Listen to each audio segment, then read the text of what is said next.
Hello, ladies and gentlemen. Welcome to our Friday edition, Race 1 edition of the EKN Debrief here on Facebook Live. Got a couple people tuning in. David, bounce it over to comments so that we can see what's going on. Calm down. I'm handling the production. You be the voice. All right, I'll do that. All right.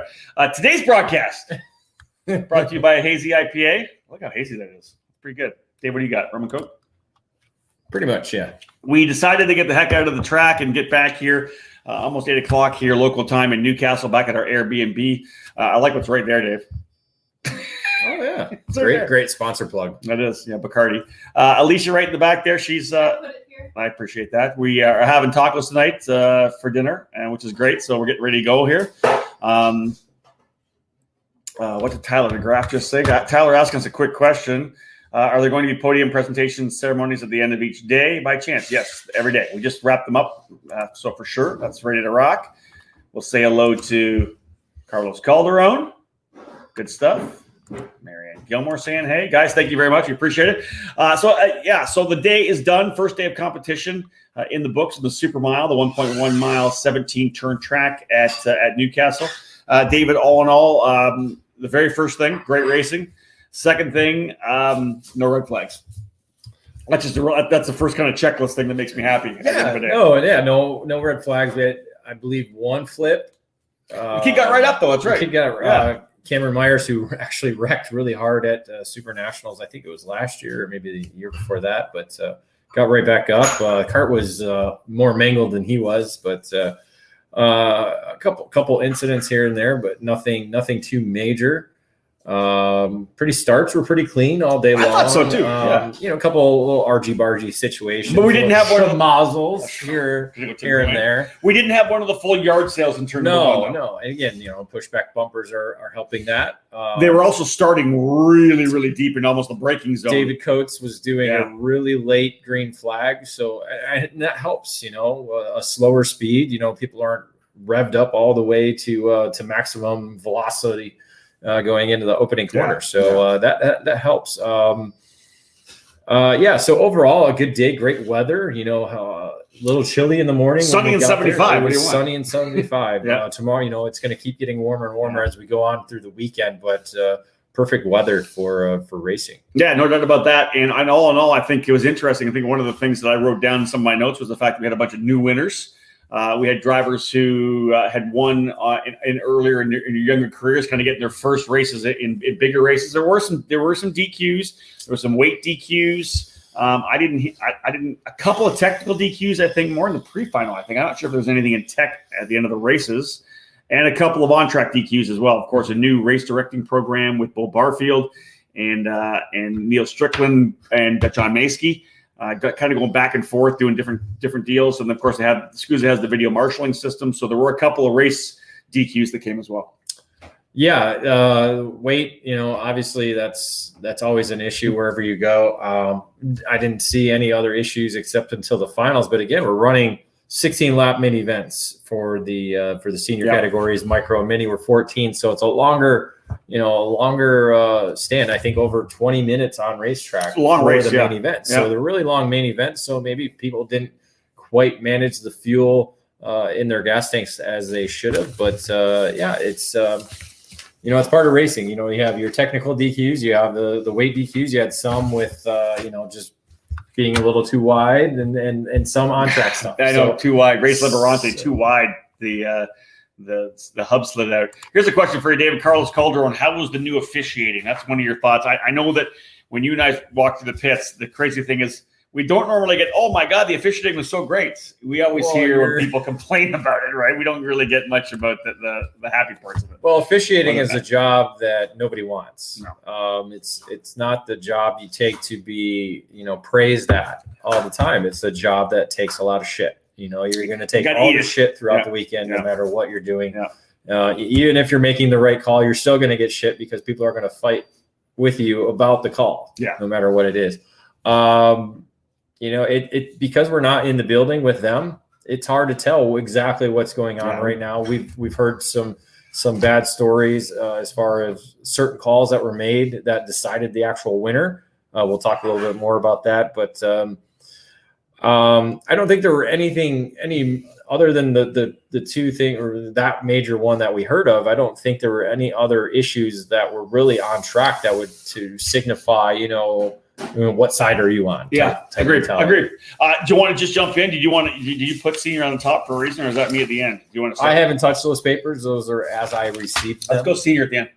Let's talk about KA100 Junior because, KA100 Junior. It was in the end. I think we had 6 drivers within 2 seconds, and then you go further back, really the top 10 all within 3 seconds. It was a barn burner of a race. It kicked things off.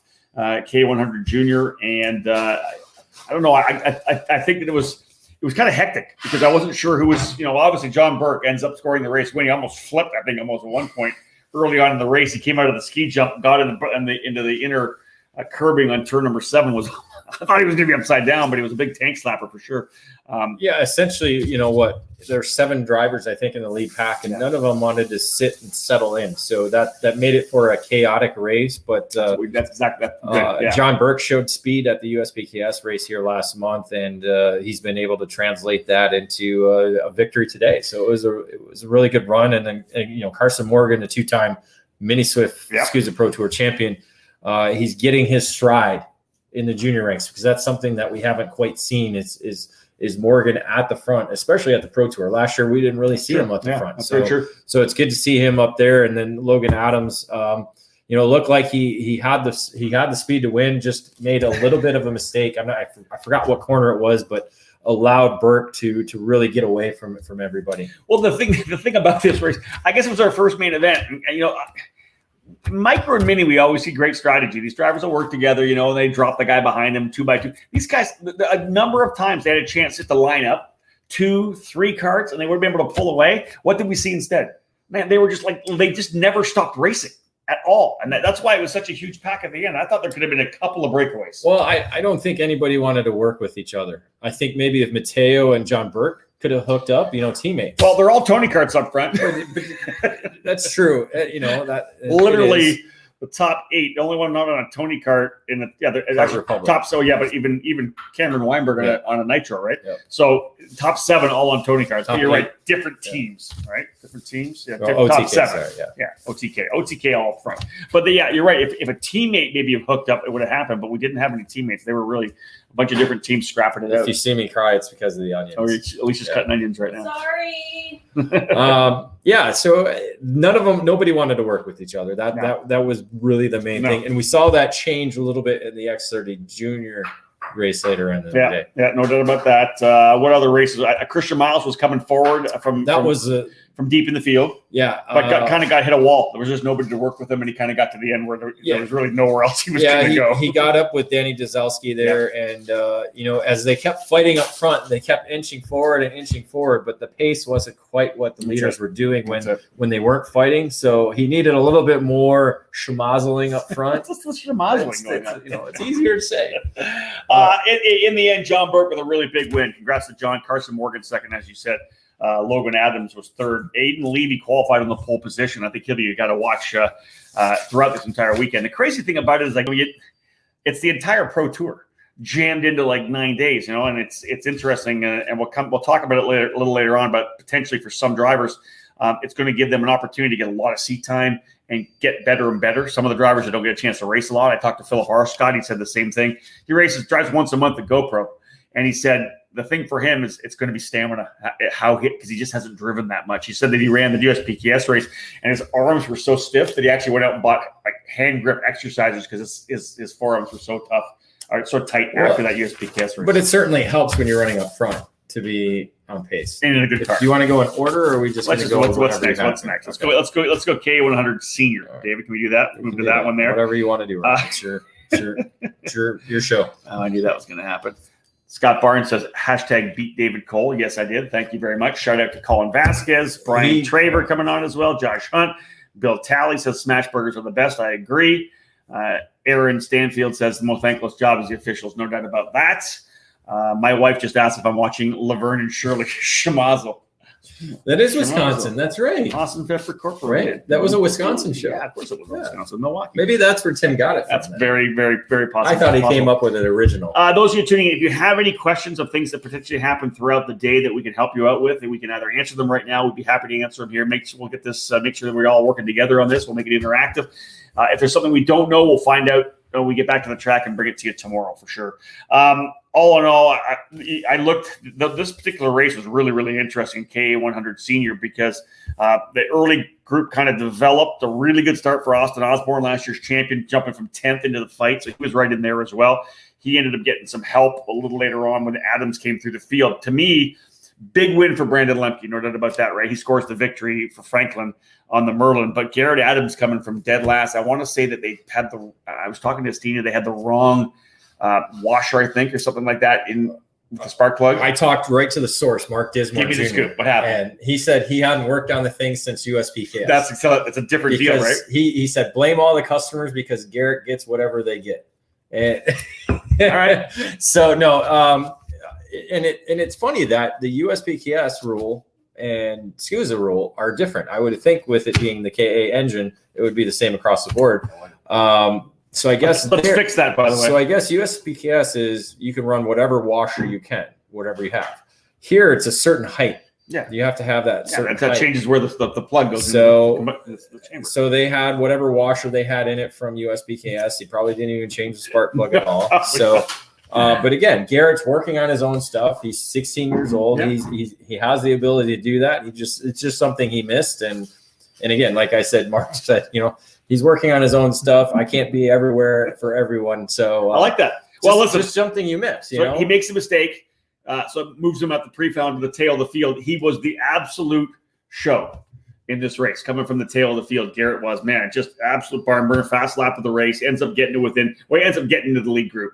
And we just kind of held on for the last couple of races. It was absolutely stellar to watch him come through the field. I thought it was amazing. It was. I had no idea because, he was up front in the pre-final, and then I started going out on the racetrack to take pictures, and all of a sudden I saw him in the back. I'm like, oh, something must have happened at the start. Yeah. I thought it was contact. I didn't realize until I looked at the results, like, oh, he had a DQ in the pre-final. Yeah. So, but as you said, Brandon Lemke was able to get away. They really have, they love 100cc racing under Merlin Nation. I mean, that's it. Brandon raced the Yamahas for all those years, from sportsman all the way up to senior. So that's, as we saw in the junior category, senior racing is just as good. Lemke would, though, just a little bit better than everybody else, aside from Garrett Adams, who was just on a tear. But, you give it maybe, 18 lap final. I think Garrett Adams. Totally agree. Here's what I want to throw it here right now real quick. Alicia says, wrong one. Alicia says she's been there with spark plug. So she had an issue with the wrong spark plug in it as well. Equal spark plug. I just got instead of the Denso, we got an NGK, and I got bumped when the winner was actually cheating. Gina French says hello, by the way. Who was it at the Rotax deal that got bumped? John was Crow. I thought it was John. Remember that forever. Mine was Rotax. John Crow. At Oklahoma, 2009. I want to say it was 2009 when we were there. Oklahoma. Walked away from everybody. I think Mike Daniels ended up being runner-up, so thus he got the championship. But John Crow, I mean, everybody knew it. He had it, and again, it's not really that big of a performance issue. But again, it was, the name brand. It was his was a washer. You had to have the specific washer. I don't even think he had a washer in it. It wasn't the spec plug. He actually didn't even have the washer in it. They put it back in with the washer, and again, it puts the plug deeper down into the combustion chamber, as we all know. So, Phil Pignataro, we'll thank you very much for the kind notes on the announcing. I appreciate that. We'll get to the shifter race in a little bit. Jason Ewers asking where we're broadcasting from. This is the Airbnb that we have in Newcastle that we love. We're back here for the Cup Carts North America Grand Nationals. We're here for 16 days. What do you want? We got Mark Trailer. This is interesting. Yeah, Mark Trailer says, what do you think of future Pro Tours going to this format with two triple headers from Thursday to Sunday, just not back-to-back, cut costs and schedule issues for both racers and SKUSA? We'll know more on Sunday night, Monday morning. Well, my thing about this is it's like if you're going to have an actual national series, it's not like if all you're caring about is racing, what are we going to do? Let's just run 6 races over 1 week. That's the Grand Nationals, right? That's the runoffs, whatever it may be. You want to go to different racetracks. It's a balance of budget. We're racing. It costs money to go racing, right? It's. I don't know. That's an interesting one for me. I say no. Let's see what they said. Let's see on Sunday. Let's see what the drivers say about triple headers, right? In a lot of stuff, Road Indy, we're running triple headers. As we talked about in the outlap, it's a lot of it on Sunday might come down to equipment. Just guys are breaking stuff, and could be running out of this and that, and how many times you got to go through the engine. Yeah, agree. Hey, here's one for you. Oh no, Jake Drew says, I think I should come out and join the party next week in X30 Seniors. We pause this show for a quick commercial break. Stay tuned for more here on the EKN Radio Network.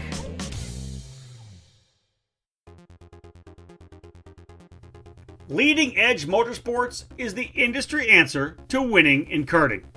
At the helm is industry veteran Greg Bell, who has orchestrated the success of many drivers dating back to the mid-1990s. Most recently, Leading Edge Motorsports and Greg Bell helped guide Danny Formel to victory at both the Rock the Rio and the SuperKarts USA Super Nationals 23. Based in Lodi, California, Leading Edge Motorsports is the Western importer for IP karting, which includes the Praga and Formula K chassis brands. Leading Edge Motorsports is already looking forward to the 2021 season, which begins with the Challenge of the Americas, the premier winter series on the West Coast under the Rock Cup USA banner. Leading Edge Motorsports is also eyeing the Florida Winter Tour and several other programs. Arrive and drive services to kart preparation and driver coaching are all available under the LEM tent throughout 2021. Greg Bell has been building racing engines for over 20 years, and he's excited with the continuing growth of his new Mega Power race motor building program. It doesn't matter what color your chassis is, choose Mega Power to get to the front. For more information, click over to leadingedgemotorsports.com and find them on Facebook. At Leading Edge Motorsports, winning never gets old.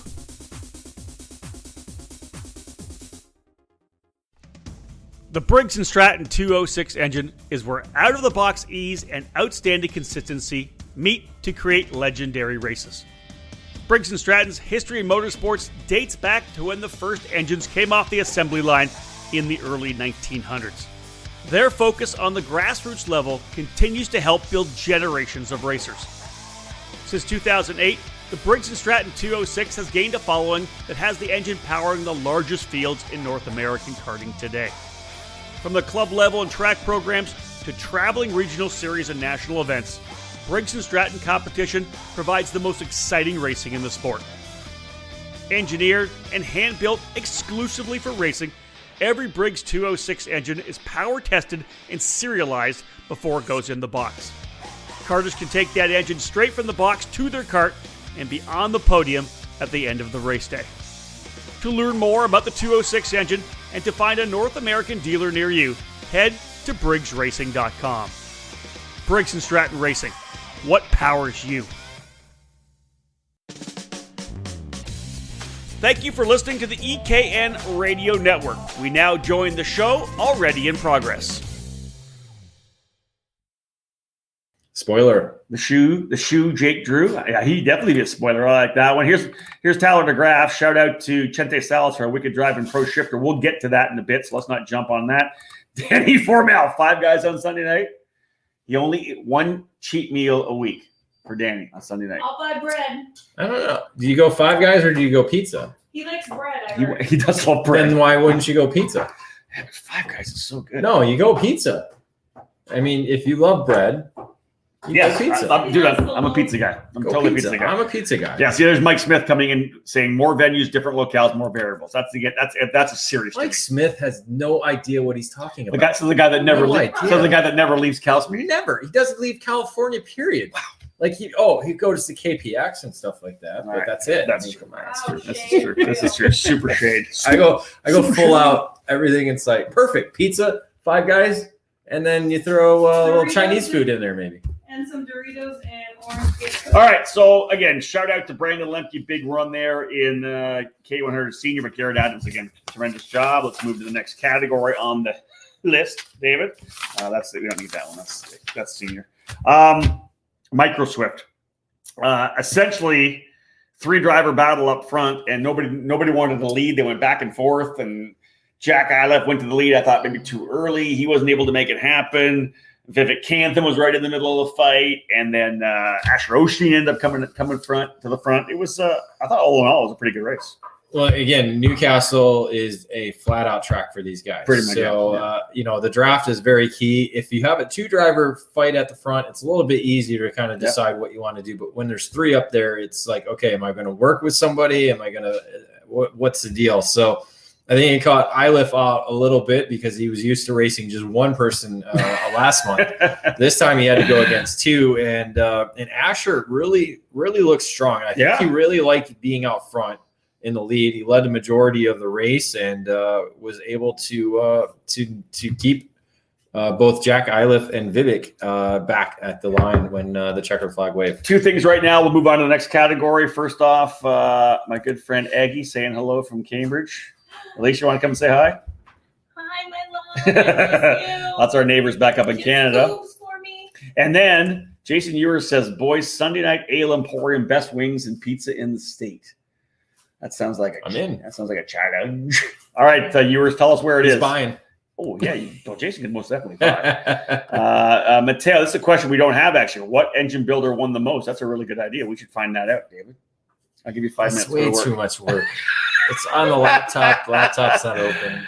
All right. Listen, when it comes from a guy like this, we got to listen to it again. This is a comment. So we'll start with Mike Smith. We don't have to listen to him. No. Regardless of class, who do you think is going to we'll get that. Who's going to get better as the weekend goes on? We're going to talk about that in a second, actually. But Gary Carlton, true national championship, 1 street course, 1 tight technical track, 1 big fast flowing track, and then 1 oval. Oh. Dude, I like that idea a lot. First 3 work. I don't think anybody's going to do an oval. Why not? They want to prep for cars, they will.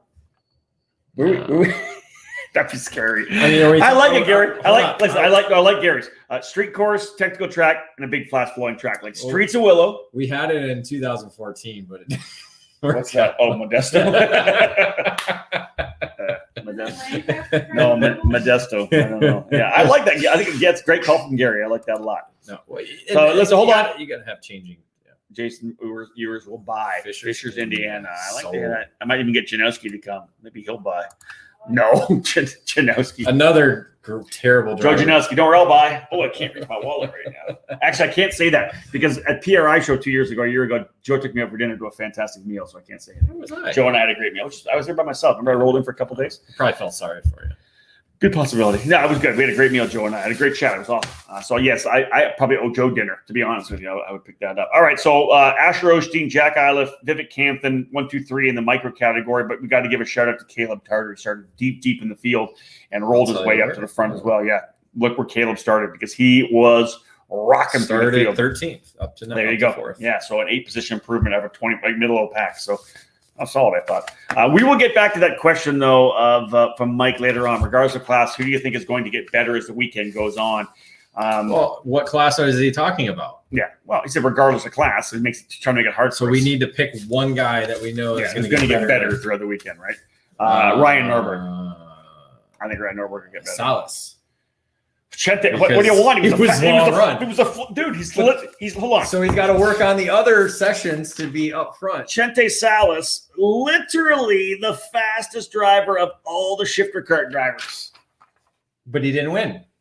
I get that. So he's got to improve. You just asked me who should improve, and he'll probably improve. But he literally was literally the fastest driver. That's pretty impressive, man, for a guy that just jumped into Pro 2 last year. Full Gas Motorsports. That's Mark, Jake, and Gina French. Mark French saying, "What's up, guys? How are you, dude? Good stuff." All right, let's jump into let's do the shifter thing right now. Right. We don't really. You can glaze over G1 and G2, sorry, bad boys, because there's just not enough guys in it. An issue for Joe Rook. He ends up winning the race, but comes in light, which, Joe, what the hell? Have a sandwich tonight. Beer, at least. Drink some beer and eat some bread. Pull the Formal, go in the other direction. Stop working out.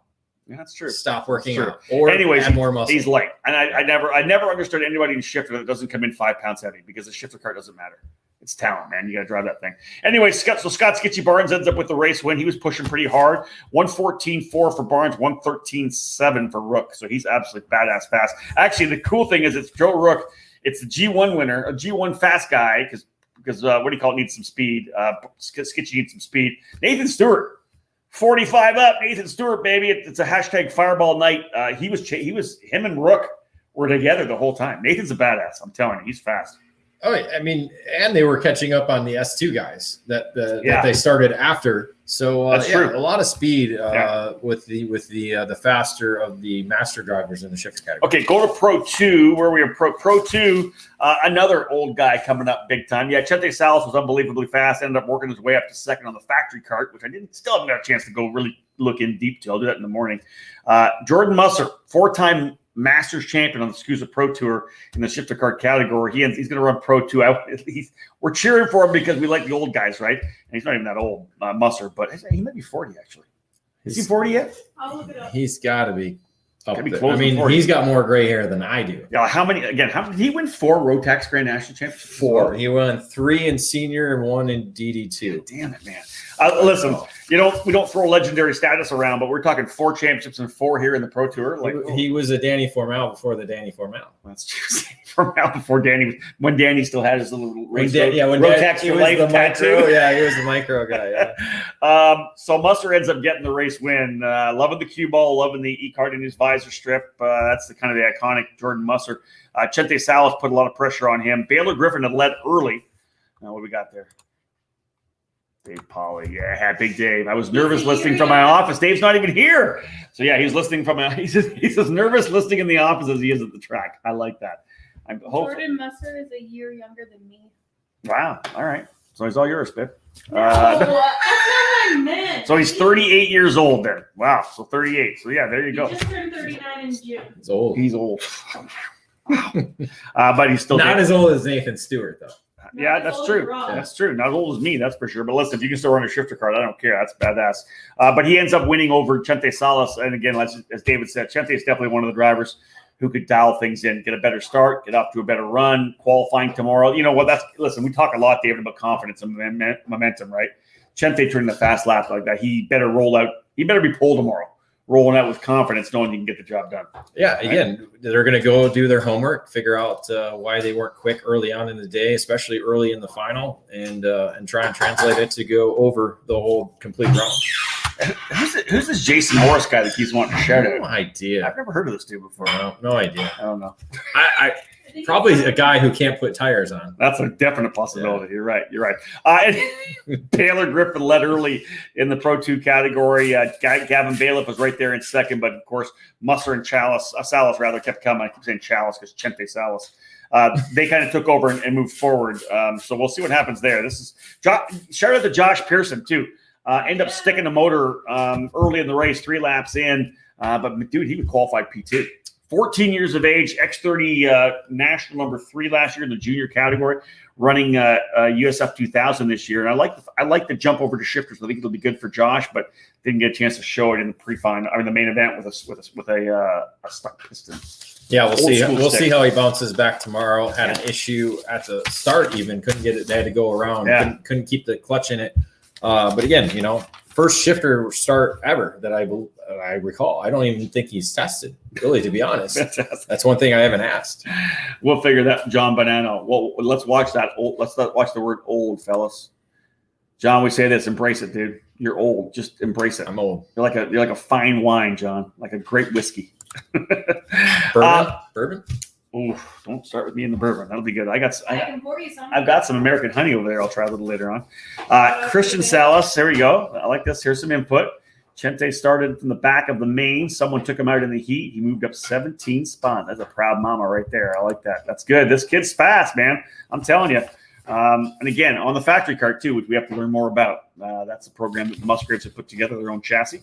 Let's move to X30 Junior. David Rawlson Performance Group, the sponsor of that particular class. And wow, I brought it up in the broadcast. I'll start with this. He didn't end up getting the race win, but over the second half of last year, Max Opolsky kind of surprised us to a certain extent. He kind of came on super strong.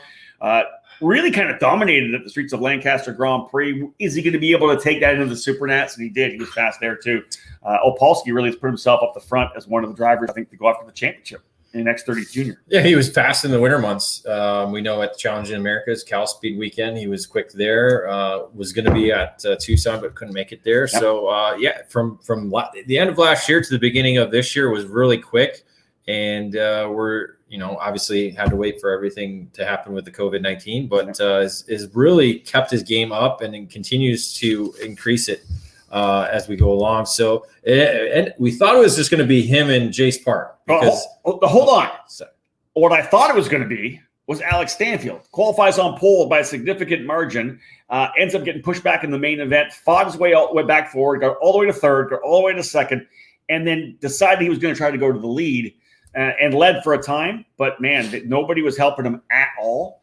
And he really got rolled at that point. I thought Stanfield had the thing handled, to be honest. But every time he led, give it up to Jace Park, over the ski jump, the right into the left-hand turn 8, boom, pounced every time. I thought that was super impressive. It's a great place to pass. If you have the cart control under you, and you have the undertaking ability to do it, it's a great passing spot. We've seen a number of guys pass there, some successful, some unsuccessful, but it's a very unique area to pass. But early on, it was those two kind of broke away with Opolsky and Jace Park, but then everybody caught back up again, including Stanfield. When Stanfield got there, they kind of started racing again. That's what stacked them back up, right? Because literally it could have been Stanfield. When Stanfield got behind he ran them down, actually. He ran them down, got behind Opolsky, I think maybe Park. And literally probably could have pushed away. And I said it on the PA, man, when he rolled them in so fast, why not try to go by and see if he can't pull away? He didn't get a chance to do it. He went by in turn 1, and then by the time they got to 8, Park was right back on the inside being super aggressive, which I like to see about Jace. That was he dropped the hammer there. And really what happened is that Alex just kind of got caught out that there was nobody helping him. And there's no other cross-link drivers up there with him, all by himself. And really just kept getting caught out. And when everybody else streamed up, DeTulio, Paul Bacuse, when everybody else got there, Jack Jeffers was the man on the move for a while there too. Nobody cared. And all of a sudden it was gloves off. All gloves were off, right? And it was all bets were off. And they went after it. And honestly, I thought Stanfield was going to get it in the end. On the racetrack, the driver came home with the victory was Jace Park. Tremendous run for Jace. We talk about officiating. He got dinged for – what did they call it? Blocking? What did they say? 3-second penalty for blocking. So him and John Burke and another driver. So they call Park for blocking. It's on the penultimate lap. Opolsky trying to get by him. Opolsky actually still able to get by him. So I guess I think he probably made one move, came over. Opolsky's making the pass. He continued to move. And this is just secondhand stuff we're getting, so don't take this as gospel. But Opolsky is still able to make the move, and he gets by. But they still penalized him. Jace, of course, then went and was able to get back by. It was a weird thing for Dave and I talking about it simply because of the fact that the pass still got made. It's not like he blocked and held him off. The pass was still done. But nonetheless, he got a three second or 3 position, Dave. It was 3-second penalty. 3-second penalty, dropping him back. And he ends up, because of that, 6. Yeah. He ends up 6th because so many guys were in the lead group. So Burke was right there, and he gets pushed back to 9th. Yeah.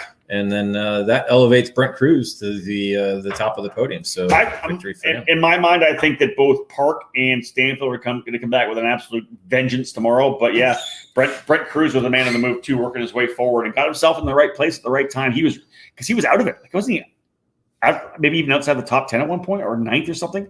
And he was able to work his way to the win. So pretty impressive run there for Brent Cruz to score the victory. Max Opolsky 2nd, and DeTulio ends up in 3rd. And Dave, you talked about the fact that Carson Morgan's coming back into the fight, fast lap of the race in that run as well. Brent Cruz down to 10th on the 3rd lap, so worked his way. There you go. His way forward. David working that phone. What else we got? There's a couple quick things. John Banana asking a very crucial question: what's that in the background? Bacardi or Kettle? Bacardi. It's Bacardi. It's all Dave drinks. I drink rum, but prefer the Bacardi. If you were to buy a bottle of rum, is it going to be Bacardi or anything else? Bacardi first. Yeah, that's it. You have Orders. Jason Ewers, are you drinking a hazy IPA? That's exactly what I'm drinking. Good for you, Jason. Fantastic. Larry Mardan, not here, just saying hello, I guess. What's this from Graham Henkel? That's a lot of words. That's a lot. We're SKUSA noobs, but any future national series should visit at least 4 tracks. More than 4 gets increasingly challenged for racers to commit, in my observation. Thanks, guys. This would be a funnier if David Cole was hanging with Howden on the beer. So he's got a rum and Coke, Graham. I'll say this right now. We're in the – and if you've listened to any of our podcasts before, we're in this window where 3 is pretty much the exact right program. There's a lot of money being spent. There's lots of different races, right? Yeah, SKUSA could go to 4. USPKS could go to 4. Challenge of the Americas could go to 4. Everything could go to 4. Florida Winter Tour could go to 4. If everybody goes to 4, then nobody's racing anything else. We like 3 because it allows you to run a pro tour. It allows you to run a regional program as well, maybe support your clubs or whatever it may be. If 12 is the number, 10 to 12 is the number once a month racing. We don't like the national series going too much over that. No. Do you agree with that, Dave? Less is more. And I just keep it simple at that.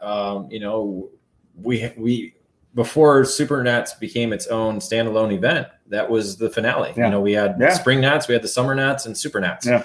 And it really worked out well. Adding the Winter Nats certainly, it allowed the Super Nats to be its standalone on its own, where we didn't have, a lot of different drivers coming in and ruining things for the championship chasers. So yeah, 3 events. And I like the way that Gary said it. You got to have those different type facilities to kind of separate, drivers who are good here, because, if you're good at Newcastle, this is a perfect format for you, really, to be honest, because it's, even though we're going to go in the reverse direction, it's technically the same racetrack. We got to turn some lights on here pretty soon or what? Yeah, we might need to. I'm trying to see the meat, but I didn't want to. Crank some lights on in the back. That's good. Here's some quick questions. Mike Carodi said, did I miss the Chente update? Yes, we did a major Chente Salas stroke job. You missed that. John Bonanno says, did you finish shifter? I didn't hear you shout out to DSH. We probably should have. Devin Smith Harden coming off that big victory at the Battle of the Brickyard. Got a great start. Was able to work his way to second, I think, at one point. So he had a pretty good run as well. Grayson Eves, thanks for the debrief. What? Oh, sorry. Oh, that's good. No, that works. No, put it back on. That's good. It's just Hi, Grayson. There, we just got to set that up. That's great. Where are my sunglasses? Matt Langford says Brett Cruz never out of it. I would agree, Matt, with that. I can't argue that at all. Danny, and he's not doing triple duty because I don't think he's running the dirt car this weekend. Oh, so you said he ran the dirt car at the USPKS race, right? So he's I want to get down and watch him run. He's probably getting sleep this weekend. Danny Formouse said, how did the 175 KZ battle look from the outside? Shit, was boring. Thanks, Danny. Except for that last lap. Except for right in front of us. By the way, he took out my microphone. So one year he took out my mic cord. This year he's taken out my microphone. So he owes me a little bit. He just walked away from his cart, too. No, Alicia said he walked away. Alicia was not impressed, Danny. You walked away from your cart right there. I will say this. And that's another one, too. Kyle Wick made a move to the – was it Bedozo he made a move? Mm-hmm. So he makes a move. Wick makes a hardcore move. We're already past that. He makes a hardcore move to the inside of Bedozo for the win in turn number 3. And I say this 1,000 times. I say it in my car racing announcing too. When you own the apex, you own the exit. So Wick makes the move to the inside. Andrews, of course, going to try to hold on the outside. They get together.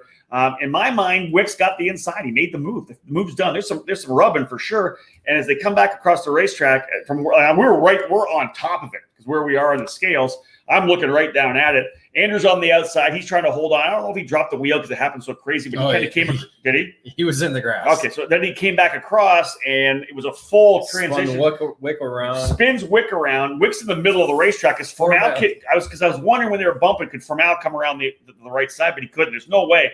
It wasn't 55 inches wide. He would have had to drop a wheel for sure. And I'm watching this thing happen. And all of a sudden, Wick spins. He collects Formal's in the wall underneath the deal, and Bedozo was able to clean through. So Bedozo got lucky there because I think that was a good pass by Wick, aggressive. And I think when you own the apex, as I said, you own the exit. So that one didn't kind of play out the way I kind of thought it was going to be. But nonetheless, it was pretty crazy. And Danny, that was it was wild. 175 KZ. What happened you said happened to Myers? A chain to Myers? Chain. Yeah, I mean, he had the race pretty much locked up until how many laps? Well, maybe about 5 laps to go. Yeah, maybe 5 laps to go. Yeah, the chain came off, so he's really having an issue with drive gears because last weekend was the sprocket just disintegrated, and this week it's chain. So hopefully he'll get that remedied for the next 5 rounds because again, 1 drop for the championship, and he's got a lot of work ahead of him. What do you feel like on this question from Carlos Calderon? I'm just realizing that the quick 2-time triple header format doesn't give a racer an opportunity to learn from the precedence of the officiating. How does another class learn from block call to make sure that they don't repeat the same thing? I don't think I really agree with that, Carlos, because the bottom line is everybody's got to watch what's going on. Most of the teams are watching. it's really just it's two triple headers back to back. You know what? If you can't absorb what happened in the first triple header in the 3/8 before you get back on the racetrack, that's your problem. I don't know. I just think, again, it's a new race directing deal with Bo Barfield and John Maskey. I think that's probably one of the big things. People have to get a feel for what they're doing, and I guess I kind of understand. If there was that couple of months in between, you could watch video, you could figure out what happened. This is just baptism by fire. You got to soak everything up quickly. Pretty much that's the scenario. It's, we're, as Matt Langford's saying, we're 6 races in 10 days. Well, let's just do it. This is what we're doing. Yeah. We were shut down for 3 months. We're doing it. Yes, we have different race directors, but essentially it's the same rules. They haven't changed anything. Yeah. So, but we do, do need to understand again, race officiating is not exactly a perfect science. Not everybody does it the correct way, or not everybody does it the way that other people do it. So I do understand that, but again, if you just go out and lead every single lap, you don't have to worry about it. All right, let's bring up CC Roberts because this works pretty perfect. Yeah, Roberts back on top in Masters. What did the last lap look like? We'll jump into the X30 Masters category. Adam Pettit led from the pole. He's qualified on pole, Sal Esparcio won the pole. Adam won the pre-final, led the first half of the race. Scotty able to get back by, didn't let him really get away and kind of reeled back in. What the last couple laps looked like was Pettit leading, and then Roberts was there. They were going to go back and forth, but as they started the battle, John Crow closed up, and literally they were nose to tail over the last final lap. I just don't think Crow had enough, really a couple of tenths of a second off in terms of pace. He was there to clean up any mess, and Scotty had the spot. Adam was all on top of him, and I thought we'd have a better run to the line. We did have a pretty good run, but I'm surprised that Adam didn't try it somewhere else. That's what he was trying to go. Remember, he's doing like a tighter run through turn 9. 55 thousandths at the line. That's pretty close. Yeah, but that's a drag race. Yeah, but that's what Newcastle is, that's because true. we moved the line, the finish line where it is. It's a drag race because we saw it in I forgot what class was it in, but we saw where he basically held up at the I-70 and then got a great giant run and then beat them to the line. It might have been one of the pre-finals, but it's what the racetrack gives us. You don't have to. I mean, you can pass earlier, but then you got to be perfect the rest of the way to the line. And if you're not perfect, they're going to get that draft and that drag race to the line. Again, I've never been a fan of this. I know you don't like. Never been a fan of it. I want to see. Just like what we're going to see next weekend, we're going to see a final corner and then this flag. Boom. Yeah. Done. I like it. Here's Jason Pettig asking a question. David, do you have this one? Do you guys know why the pole in X30 Senior was 5/10 clear of everyone? Who was on the pole again in X30 Senior? You got it right there. Morris. Yeah, was Morris? It Morris? He probably cheated. Everybody's cheating when they're fast. Wow. You know what? I just think it was 5/10. Yeah. I didn't realize it was that big of a gap. I'll only throw this out here. They only got 4 laps in because it's 7. We mentioned this before. It's a 7-minute session. You leave the grid. You have to go all the way around the full super mile. So you got to say what, David? It's got to be a minute because you're warming the tires up. It's got to be a minute and a half almost before you even get to the timing strike. And then you're back around at a minute and what was the fast lap? Sorry. That's right. Minute 8. 1:15. Oh, minute 50. Minute 8's the other one. 1:15. So you're back. We're literally like over almost 3 minutes before they even get the first lap in the books. Yeah. And again, the senior drivers did it again. Remember, they went out and dicked around a bit. They got behind each other and nothing happened. A lot of guys, I think, waited to the end. I would assume Bryson probably just went out and dropped the hammer and got a good draft off someone. If I recall, I think he got a massive draft off us because in the KA, I think he went out by himself, didn't even draft. And I think he kind of did the same thing and just got this massive toe down the straightaway that just got him there. But I mean, his lap is a outlier if you look at it from a math term. I don't disagree with you. But it was still pole, and we'll talk. Did we talk about that race yet? We're going to go there next. But he still had the speed at the end of the day. We'll wrap up with K100 Masters. Just 3 drivers. Nick Tucker, former X30 Masters champion. Now he runs Nitro Kart, a bunch of sprint car racing, which I think is kick-ass. He's always in victory lane. This guy can wheel, no doubt about it, Nick Tucker. He ends up winning. Jonathan Silva second and Ron Jenkins third in the K100 Masters class. One more left. Save the big dogs to last. X30 Senior PSL Karting, the sponsor of this class. man, this one was so much fun to watch because there's so many guys in the league group. It was the rookie versus a lot of veterans. Bryson Morris. Then you've got, I want to say, 2-time Pro Tour winner Grayson Eves is on here. He's got at least 2 wins. I think he's got 2 wins. Braden's got 2 wins. Alicia does social media for him. Do you know how many? She doesn't know. He's won at Sonoma and he won here. And here, right? So Summer Nats and Spring Nats. That's what I thought. Yeah. So he's won both places. Braden, of course, USF 2000 champion. USF 2000 champion last year, coming off a victory in Indy Pro 2000. This kid's obviously following in the footsteps of guys like Kirkwood and rather, let's go with Pato Award and Colton Herta and Oliver Askew.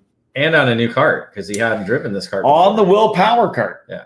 He's typically an OTK driver. Did the VME, won the VME at Spring Nats. But good for you, Dave. Going back to I think he's a driver to be able to bounce back. Grayson's telling us 3 wins. So he might have won here twice. So Grayson, tell us where he won. So he won here twice. He won a Summer Nats probably in 2017 and then probably again in 2018. There you go, David Cole. Let's see if Grayson says you're right.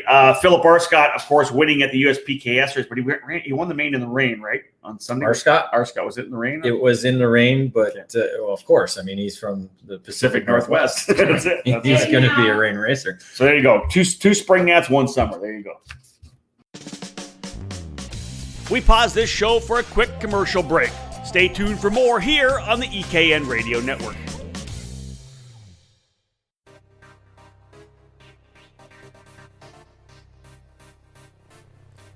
Technology, design, and manufacturing. These components are what make Kart Republic a world champion. The Kart Republic chassis has earned 2 FIA World Karting Championships. Here in the U.S., the brand has earned multiple victories and championships in senior, junior, and cadet competition.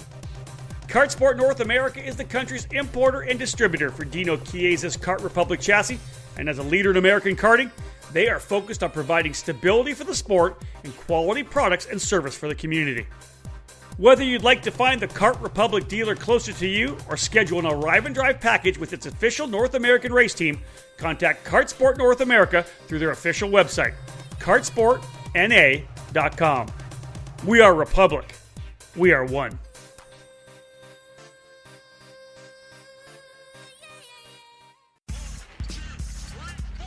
Every winter, young drivers take the leap up to the next class. Whether it's micro to mini, mini to junior, or the big jump from junior into the senior ranks, it's tougher competition. If your son or daughter are moving up a class in 2020, give them exactly what they need to be ready. Professional coaching from the most respected teacher in the sport. With over 30 years of karting experience, Alan Rudolph and his staff at the Alan Rudolph Racing Academy specialize in training young racers and accelerating their skills so that they're ready for the next challenge. Don't just invest in equipment, invest in your driver. Bring them to the Alan Rudolph Racing Academy at Speed Sports Racing Park in Houston and invest in their skill development. Get them ready to take on that next on-track challenge, better prepared than ever. Get ready for 2020 by calling the Alan Rudolph Racing Academy at 866-607-7223. Head to speedsportsracingpark.com to learn more. Thank you for listening to the EKN Radio Network. We now join the show already in progress. Phoenix, yes. Did he win at Phoenix? He won at. He had to. So it had to have been Sonoma, Phoenix, and then one here. So, and again, Brandon Jarscrack up there in the fight. Bryson again. I don't think you were punching above his weight class, but he's running against some big dogs. Eves, Arscott, multi-time Rotax. Team USA driver who's been to Europe multiple times. Ryan Norbert was 10th, I think, at the start of this thing, whatever, and fought his way forward, got into the league 6, and ran really smart. Again, this is going to be a 5-time champion. He's going to get his 5th championship. P4 out of the gate, pretty solid start for Norbert. Jarscrack was in the fight there as well. Luca Mars was coming through impressively. Luca and Paulie Massimino, I want to say they started like 11th and 12th together or something like that. They kind of came together forward. Jacob Gulick was in the front in the lead group for quite a while too. He fell back a bit. Olin Galley ends up in 12th. I'll throw that out here because he was 4 wheels off coming out of turn number 3 at the end of it, like in middle of the opening lap.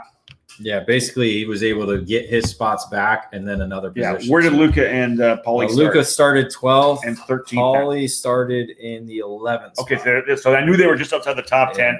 Luca, though, on the move, getting himself up there. Paulie actually got up to where Jarzakrak was and then had a little shuffling, so he got shuffled back. Okay. Norberg essentially was fifth throughout the whole last at least 5 laps, I want to say, sitting back there behind Jarzakrak. Jarzakrak was going against Arscott. I thought he was going to get Eves, didn't quite get there. And so I think Jarzakrak got to third at the highest point because, again, Eves and Morris kind of were the leaders of the pack throughout the main event. So I'll lay it to you in a second because here's Eves. Eves gets there and he's going to try to go to the lead and see if he can hold on to the lead, right?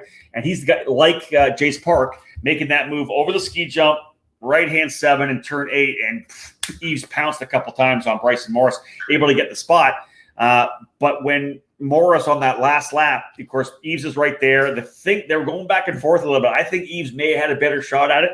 But I think Jarzakrak was right there. They were all right on top of him, so he couldn't do a clean over-under. I think he was probably worried about getting taken out from behind. Not able to get the over-under because you said, though, in that green corner, which is turn 13 in this particular configuration. I don't want to spoil it for Bryson because we got 5 more rounds. But you say he likes to pass in that corner. He loves passing in the green corner. I think it's a Newcastle local favorite corner because I've seen the Adams brothers do it as well. I've even seen some cadet drivers do it there too. Again, because if you're in a group of drivers, if you can get by at the green corner, that allows that driver to get pressured from everybody else on the scoreboard, possibly giving you a gap going into the I-70. And that's the key of these deals, right? If you can make that, making that pass isn't that great if a guy tucks right in behind you, but if you can make a pass and it kind of starts the schmozzle behind you, really starts to kind of jumble up things behind you, that's when you're able to pull away. Like you said, if you come out of scoreboard and you got guys diving in and you get that gap, that's really what like it ends up being a 1/10 of a second at the line for Morris over Eves. Eves did the over-under over in the I-70 hairpin, but they were all on top of him again. Somebody dropped the wheel there. I don't think it was a clean over-under from where we are, a long way away. But Eves wasn't able to get the big run, and he actually had a pretty good run on other times, but he wasn't able to get it done. And Bryson Morris is now an X30 senior Pro Tour winner. Pretty big. Well, again, won junior last year here during the Summer Nationals. And again, when you race at the home track, it's a little bit easier, more comfortable. You have that confidence again to be able to battle against former winners and former champions. Here's a question here, and I don't know. Carlos asks, how many international drivers were there? I don't think there's any international drivers here, right? Well, there's drivers from Brazil. There's drivers from Bermuda. A couple from Canada. Well, Louis Westover couldn't come over to run with Mexico. Remember, Louis Westover couldn't come over. When you say international, drivers who are not United States. But how, again, I guess my question is, how long have you been here for? Have they been here for 3 months, whatever it may be? Louis Westover was trying to come over for Solo Kart USA. That's why they brought Trey Brown into the game. Trey ended up in 23rd. So really not a lot of international drivers, to be honest. Mike Smith says, ask the question, aside from Summer Nats, how often has this configuration been used? I think it's only the second time they've used the Super Mile, right? No, they've done this layout. Oh, they have? Oh, okay. I thought it's a regular in the club series. The whole thing? Oh, okay. Well, essentially, yeah. I thought the whole thing last year was SKUSA came out with they were the only ones that have ever done it. That's why they call it the SKUSA Super Mile. All right. Because they came up with a catchy name. It's their own. No. Ouch, the shade. Just being honest. Well, you're being honest. But do you know for sure? Do you think? Know for sure. As my dad used to say, do you think or do you know? I know. Oh, wow. There we go. He knows. I know. Jim Collins says, yeah, club races 4 or 5 times a season. Jim would know. See? Well, I trust him, not you, Cole. I just don't trust you. Now, mind you, maybe when they come back to the national course, they turn left instead of going towards Sell. But what's the difference, right? It's not the same track. But they've done this layout. All right. John Bernardo says Oliver Hodgson couldn't get over after winning Kartmaster UK. So, yeah, there's a couple of guys. You said he ran the configuration 3 years ago. Did you actually run it, like as in a marathon, Jason, or did you actually? Well, it's the Ironman course, essentially. There you go. All right. See? I'm not lying. Hashtag probably Tony Lenowski ran this. Hashtag prove it, Cole. I'll ask Tony. He's a terrible fantasy football player. I'll ask him tomorrow. That's very true, but he's got a T-shirt that says he beat you. I'm pretty sure, if I'm not mistaken. It's probably pink. All right, folks, we're wrapping up here. Fuck, this is gonna be. Well, at least just making dinner. It's gonna be a half an hour. We're up. It's 48 minutes right now. Guys, anybody got any more questions for us right now? We'll throw it out here. If you have any other questions. Beard or no beard, we'll do it again. I didn't shave. Damn beard. I can. Unless your wife comes on here and says what we should do with the beard. I'm sure she's at the beach right now. She's not paying Having a margarita. We're down to 12% power on my laptop. We didn't. That's why you want to. We didn't charge it up either. We'll do that next. All right, folks. Nobody else throwing any more questions out. Mike Smith says, "Love what you do. Have a good night." Thanks, bud. I appreciate that. Bye. Mike Smith. Yeah, it's 5:40 there. That means he's probably on beer 30. Yeah, probably. No. All right. Grayson Eve says, "Can you drive?" Who is he? I think Probably he's asking you. I think he's throwing shade at Jason Ewers. Is I think what's happening right there. Jason Ewers can't drive. Ooh, ouch. Ouch. Wow. Harsh. All right, so folks, first race in the books. We got 2 more coming. 2 more full days. My voice feels pretty good. I got a couple of crackies. What are you doing, Cole? Let you talk. I worry about you. Oh, All right. no touch. COVID space. From COVID. All right, we're done, folks. Here from the Airbnb in Newcastle, Indiana. We'll be here for 16 days, and then back for another 5 days. Isn't that weird to say? What? 16 days. Like we're literally here for. We leave. I leave. I think we get out of here on the Thursday morning to head to the hotel for the 500. So. And I don't even get to go to the Yeah, and then Alicia can't even come to the 500 right now. They are locking us down. I'm going to be by myself on pit lane for IndyCar Radio, just the 4 of us down there. But the 500 will happen. Hope you guys listened on radio. It's going to be a lot of fun. Thank you so much for joining us here in the debrief. We'll do it again tomorrow. We'll have something else for dinner. We're not sure what it's going to be. Maybe other product placements behind us. We'll have a different product placement behind us right now. But Bacardi, if you want to sponsor this broadcast, we'd be more than happy to talk to you. Oh, there you go. Here's Cole's other sponsor. This is a personal sponsor to David Cole. Where's the Gatorade? Doritos and Gatorade and Cheerios and Tombstone. I could be like a whole NASCAR. Yep. Like put it on the car. I sure do love my Tombstone pizza. That's right. Tombstone right over my visor. This Tombstone visor is dangerous and inconvenient. Wait, hold on. Hold on. Wrap it up. All right, we're gonna wrap things up. Yes, Alicia and David Cole brought to you by Tombstone. Oh my God. Thank you very much for joining us, folks. We do appreciate it. We're again 9:10 tomorrow morning. We're back on with qualifying for race number 2 here. We look forward to having you guys tune in. Anytime throughout the day, if you want to have any information, DM David Cole and I or myself private, send it to ecardynews.com. We'll make sure we take care of you. In the DM. There it is. Thanks, guys. We appreciate you tuning in. We're done for the day. You want that, Dave? Yeah. Thank you. David Cole, Rob Howden. Book it.